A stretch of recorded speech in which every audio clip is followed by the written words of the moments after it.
Oui, donc, Corée a dit tout à l'heure qu'on nous a vraiment fait un lessivage. Pourquoi pas utiliser cette même art pour maintenant laver les têtes de... Parce que nous sommes notre génération est verrouillée. Ça, on ne va pas se mentir, on ne va pas se le cacher, c'est verrouillé. La génération, notre génération, peut-être même nos enfants qui sont déjà à un certain âge, c'est-à-dire à 17 ans, 18, c'est verrouillé. Tout ce qu'on peut faire maintenant, c'est la sensibilisation, conseiller, c'est tout. Mais nous mettons plus l'accent sur les parents qui sont déjà parents aujourd'hui parce qu'ils vont éduquer les enfants et les générations futures parce que c'est ces générations futures-là qui vont également inculquer ces valeurs à leurs enfants. Puisque aujourd'hui, il y a le fléau de la monogamie parce que les femmes aujourd'hui sont réfractaires à la polygamie parce qu'elles ont subi en fait l'éducation de la monogamie. Comment vous voulez que les gens qui ont écouté un message, un discours tous les jours, et ça s'est répété de génération en génération, de génération en génération. Aujourd'hui, on va prendre cet appel en direct. Allô? Éloignez-vous de votre téléviseur. Bonjour. Oui, allô? Nous vous écoutons. Oui, bonjour. Oui, allô, bonjour. Vous êtes en direct. Ah, d'accord. Oui, là, c'est bon? Oui.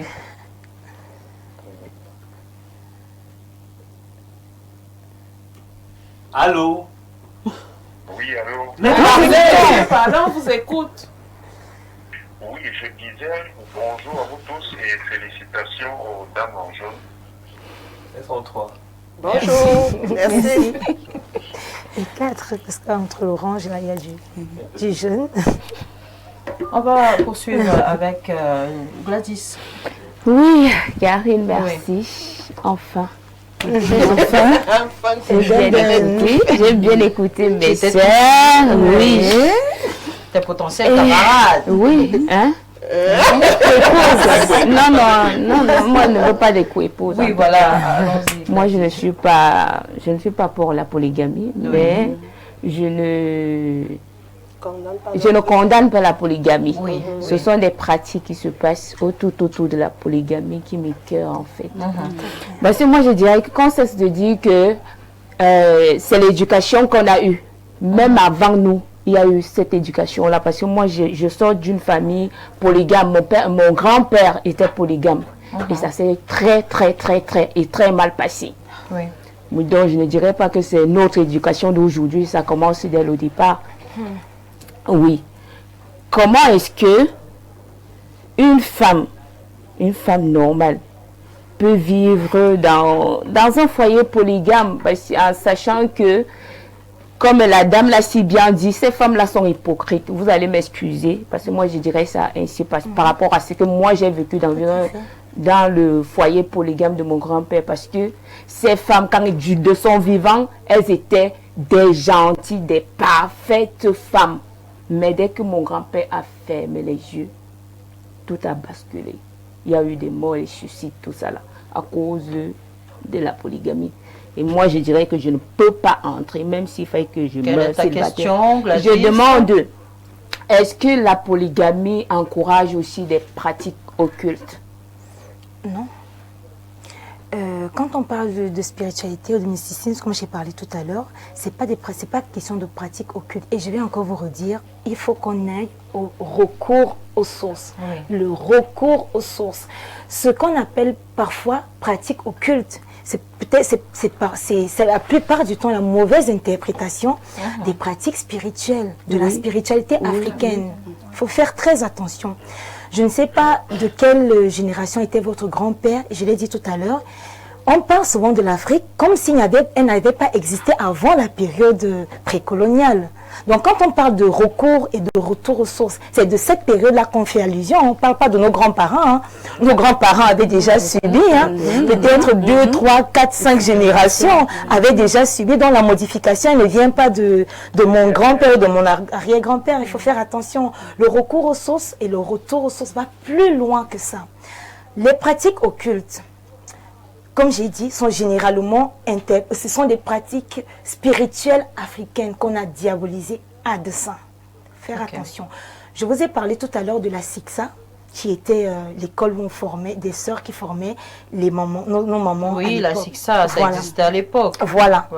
Est-ce que vous savez tout ce qui se passait là-bas? Je sais que c'est délicat ce que je vais dire en plein écran, mais faites quand même attention à ce que vous allez dire. Justement, je fais très attention à ce que je vais dire, mais il faut tenir compte de ces communautés-là qui refusaient l'éducation de nos grands-parents. Oui. Donc, prendre, et je suis désolée pour la dame qui a subi les affres de la polygamie, mais il faut savoir que ça ne vient pas de nos aïeux. Attention, il y avait des communautés étrangères qui se sont installées pour rééduquer nos grands-parents. Que ce soit nos pères, nos pères, que ce soit les grands-mères.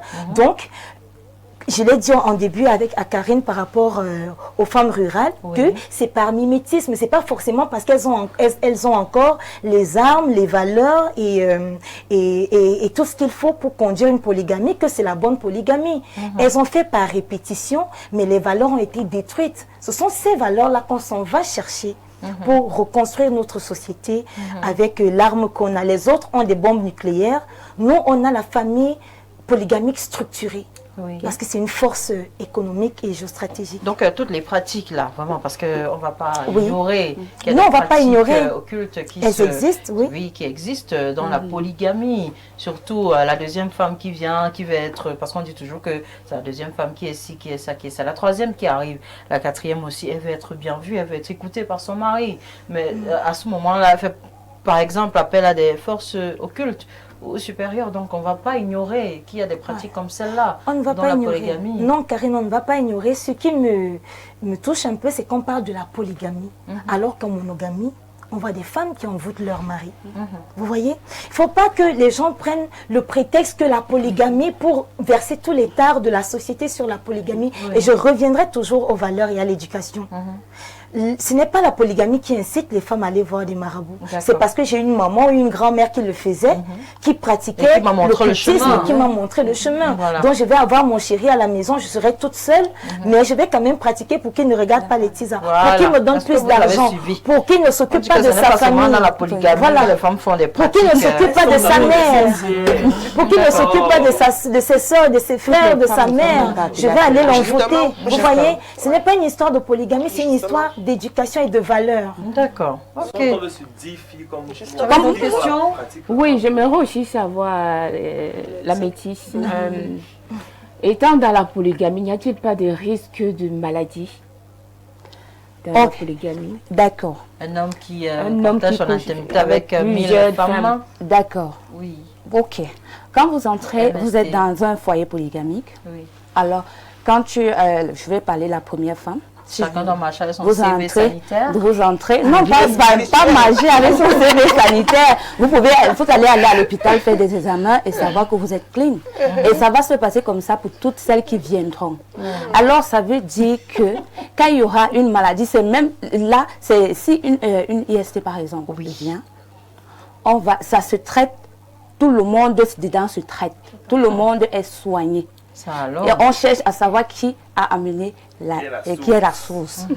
Et on va dire que c'est la source. Si c'est le PDG, le chef de famille, qui ramène une MST. Si c'est le PDG de la famille qui ramène une IST à la maison, on le fait asseoir. Et c'est pour ça que j'aime être avec les couples. Parce que quand tu es avec d'autres femmes, ça pèse. Tu n'es pas seule. Je dis même en face des belles familles. Quand une seule femme est contre toute la belle famille est contre, contre une seule femme, elle ne s'en sort pas. Elle s'en sort généralement difficilement face à la belle famille. Alors si vous êtes 2 ou 3, vous allez peser plus devant la belle famille. Aucune belle famille, aucune belle sœur ne va entrer. Il est bordel. En disant, la maladie, la polygamie, c'est une histoire de maturité aussi. C'est un engagement, j'ai parlé de vision, de conscience et d'authenticité. Les IST, c'est pas forcément parce qu'on est allé découcher. Même l'excès d'hygiène intime, surtout pour nous, on a des vaginoses parce qu'on se nettoie trop, parce qu'on porte des protèges ciliés, parce qu'on s'épile trop. Donc, c'est une histoire de conscience. C'est pourquoi elle parlait, Letty, tout à l'heure, du piège. En fait, c'est pas une histoire où on te piège. C'est que tu entres en âme et conscience et tu prends compte du fait que tu es responsable de ce foyer au même titre que toutes les autres. Donc, on se protège, on a une force, on grandit ensemble. Si on tombe toutes. D'accord, on vous demande d'être responsable, vous les polygames. Merci, on a planté le décor avec vous aujourd'hui. On va donner la parole à nos téléspectateurs. Oui. Malheureusement, on ne prendra plus d'appels en direct parce qu'il y a tellement de messages à lire. Et je commence par celui-ci. Il nous dit bon après-midi. Merci. Nous espérons que votre après-midi se passe bien. La polygamie est un lieu où régit la concurrence, la jalousie, l'hypocrisie et la sorcellerie. Elle profite uniquement à l'homme car ce dernier absorbe gaillardement les énergies de ces femmes et en fait bon usage sur le plan occulte. On acceptera peut-être la polygamie si et seulement si la polyandrie est légalisée. Voilà. C'est Françoise qui envoie ce message. Bonjour mesdames, le sujet d'aujourd'hui est très important et crucial pour nous dans notre culture bantoue. Il est nécessaire de penser au futur parce que la force d'un homme, c'est sa cour. Qui dit cour parle d'enfant et c'est une richesse qui rend la polygamie nécessaire et importante pour notre futur. Si vous pouviez, les femmes, mesurer l'importance de la polygamie, ce serait une grande richesse pour notre futur. Tout à fait. Bonjour madame. C'est le chef depuis Yaoundé. Je veux sortir au sujet du plateau. Déjà, j'aime votre chaîne. Je voulais vous demander pourquoi vous ne pouvez pas organiser des émissions de cuisine pour essayer de valoriser aussi les cultures culinaires. Merci de la proposition. On va y réfléchir. Bonjour madame, c'est Paulan depuis Yaoundé. Je voulais juste dire que la polygamie n'est pas d'abord bien. Un homme doit avoir une femme et une femme un seul homme. De nos jours, le problème est que les femmes d'aujourd'hui ont un pied dehors, un pied dedans. Au lieu de se concentrer sur leur mariage, ils regardent l'homme idéal dehors qui a plus d'argent. Pour moi, la polygamie n'a pas de place dans la société. Il faut dire aux femmes qui valorisent la polygamie de dormir une fois dans la même chambre avec leur coépouse. Inalmi. Bien plus, personne ne peut servir à la fois deux maîtres. Comme le disait le Christ, ainsi la polygamie, il y a toujours une femme qui est plus aimée et considérée plus que les autres. C'est Emmanuel depuis Mvoli. Les femmes là racontent même quoi comme ça. Je peux faire le voice. Non, je lis déjà ton message, ça va aller. Dans un foyer polygamique, il y a toujours la jalousie car une est toujours plus considérée. Deux femmes vont éduquer les enfants comment, vu que chacune d'elles a une éducation différente.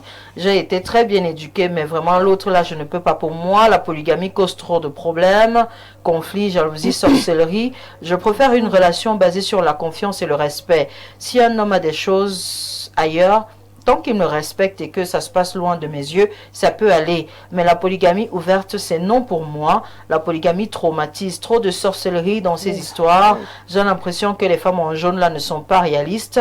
Jusqu'à prendre ce genre d'exemple sur les enfants parce que la femme elle est esclave. Banaloba. Bonjour à vous sur le plateau et félicitations à vos chères dames pour les interventions par rapport à la polygamie. Pour moi, je ne sais pas si je pourrais un jour accepter la polygamie. Je suis une femme de nature très jalouse et je ne sais pas si je pourrais accepter être dans un foyer polygame ou alors accepter partager mon mari avec une autre.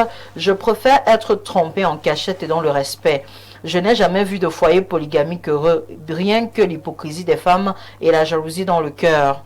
J'en avais vu et j'admirais tellement ce foyer de 4 femmes, mais après le décès du mari, tout a basculé. Les femmes et les enfants ne s'entendaient plus. La plupart des foyers polygamiques qui s'entendent après le décès du monsieur, les enfants et même les femmes restantes ne s'entendent plus. Bonjour les Amazones, je voudrais ajouter de l'eau dans le moulin de la dame au foulard qui est intervenue en premier en disant que premièrement je vais me baser sur la Bible. Okay. Je pense à Abraham, le roi David. Vraiment, vous et vos longs messages. Ça demandait qu'ils avaient combien de concubines. Oui, ils avaient combien. La dame au foulard a été vraiment pertinente en disant, assimilant le foyer polygamique à une entreprise. C'est vrai et pertinent que toutes les femmes ne sont pas capables de tout assumer dans un foyer, être une femme de foi intellectuelle. Celle qui fait et éduque les enfants fait les chants au village. Pire encore pour nous, nous sommes dans la diaspora. Il faut que l'épouse soit avec toi ici à l'étranger et en même temps assurer par exemple les intérêts au village, au pays, contrôler les terrains, les champs, c'est compliqué. On se rend donc compte que de facto, la majorité des hommes en diaspora devraient être polygames. Je dis bien en principe. Donc on dit que les hommes de la diaspora, parce qu'il y a beaucoup, il faut être avec le monsieur à l'étranger, il faut gérer les champs au village. Donc comme je le disais bien, il est difficile de nos jours pour une femme d'être complète. C'est-à-dire s'occuper des parents et de la famille de l'homme et faire tout ce qu'on a cité plus haut. En définitive, le sujet est vraiment à prendre au sérieux. Belle émission, les dames. La monogamie est un leurre parce que quand on observe la nature, un mammifère monogame, c'est contre nature. La polygamie, c'est pour les hommes et les femmes qui ont un degré de maîtrise. C'est Olivier depuis Douala. Je ne suis pas contre la polygamie. J'aimerais aussi attirer l'attention des hommes sur les tâches ménagères de la maison. Ce n'est pas seulement l'affaire de la femme. Qu'on arrête d'attribuer certaines tâches aux femmes. C'est Junior depuis Bafoussam.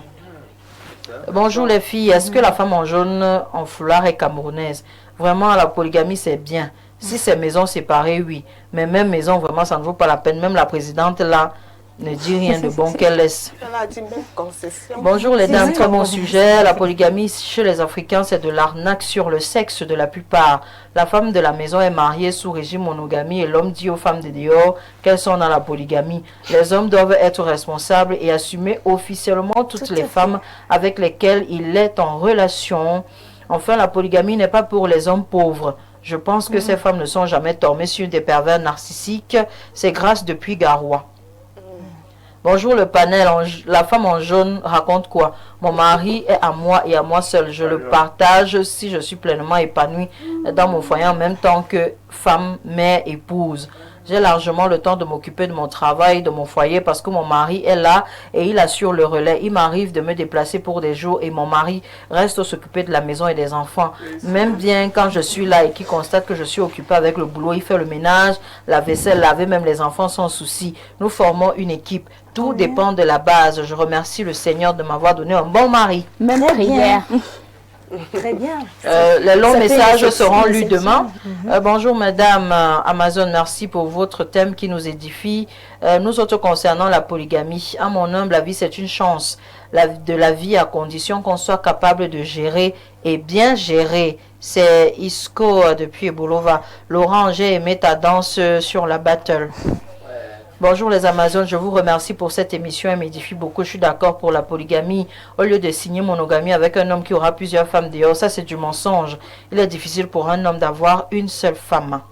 Bonsoir à vous sur le plateau. Je suis très content de ce que les dames proposent. S'il vous plaît, où se trouve la fondation? Je souhaite y faire un tour. C'est Belle de Paloma. Bonjour à vous. Je déplore vraiment l'absence... Vraiment, vous êtes toujours dans le passé, vous vivez dans le passé. Vous savez que vos vies sont tout derrière. Bonjour à vous, belle thématique. Leïti doit laisser le numéro de l'association. Ma femme va entrer dedans pour prendre les cours. C'est Patrick depuis Bornetis Oja. Oui, ok. Bonjour le panel, écoutez bien Madame Forcing, elle est prophète. Maman, oh, s'il te plaît, prophétise Gladys. Gladys est déjà perdue. Elle se demande dans son cœur si vous êtes encore normal. Avec ce que vous dites là. La femme africaine a perdu sa valeur. Prenons pour les valeurs africaines. Le foyer polygame est une entreprise. Monsieur et madame travaillent. La deuxième femme qui entre ne doit pas travailler. Ou si c'est le cas, les heures ne correspondent pas selon les projets de l'entreprise. On voit ce qu'on peut faire. C'est Cariton depuis, voilà. C'est pour les entrepreneurs. Eh bien, nous sommes arrivés au terme de cette émission. Nous étions là aujourd'hui pour planter le décor sur la polygamie du point de vue féminin. Donc, la thématique sera traitée toute la semaine, d'accord? Ne vous inquiétez pas. Les messages qui n'ont pas été lus. Demain, nous continuons avec le sujet sur la polygamie.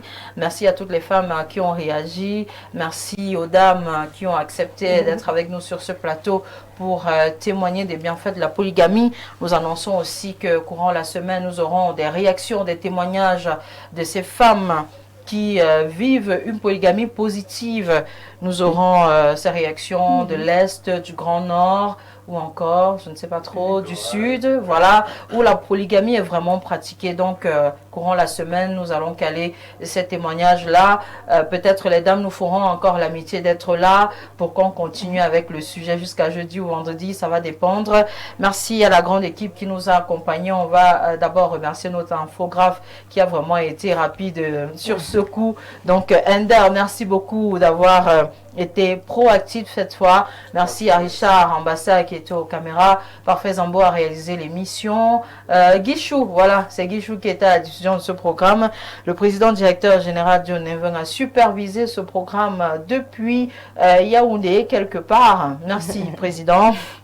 Nous vous donnons rendez-vous demain pour la suite de cette thématique. Envoyez vos réactions et bonsoir à la fan zone. Sortez toujours couverts. Au revoir. Au revoir.